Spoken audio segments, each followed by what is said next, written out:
Hey everyone, this is Stuart, Victor Echo 9, Charlie Foxtrot, and welcome back to the channel. It's a beautiful day here in the Canadian Maritimes. I got an email recently from a friend of mine who is traveling to Mexico and said, hey Stuart, what do you know about the rules of operating parks on the air in Mexico? Well, I didn't know anything at the time, but I did some research. So here's what I learned.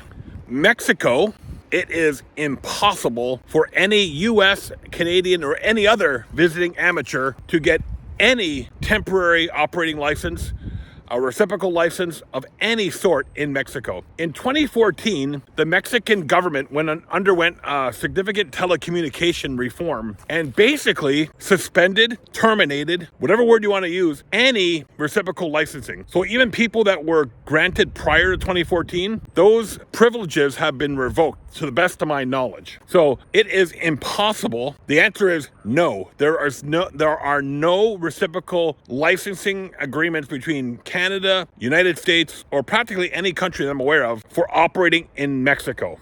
Permanent residents, visitors, whatever, you are not authorized to use operate ham radio equipment in any capacity in Mexico. It is illegal. The only people that are authorized who are granted ham radio licenses in Mexico are Mexican citizens, either by birth or naturalization. So you move to Mexico, you become a citizen, you can get a license, and then you can operate.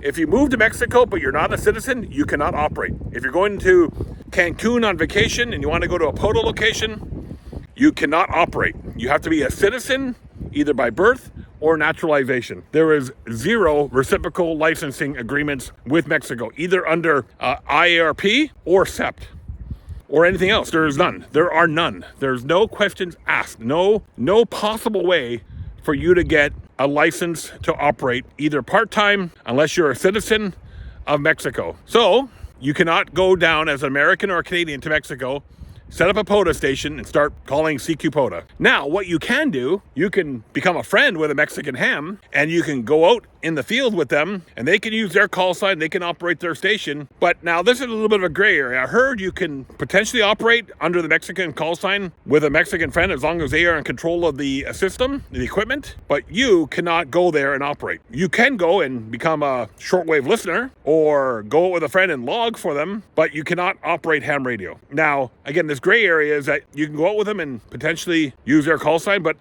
I don't know, you might want to look into that a bit more.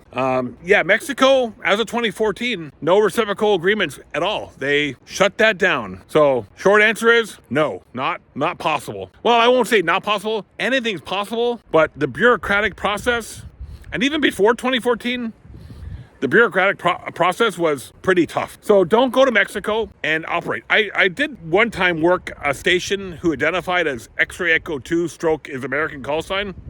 And I inquired, I said, hey, I thought Mexico had no reciprocal licensing agreements. And his response was, I'll just do whatever I want. That's kind of skating on thin ice, you know what I mean? You can get your equipment seized, you can get fines. There's a lot of things that can happen in Mexico, right?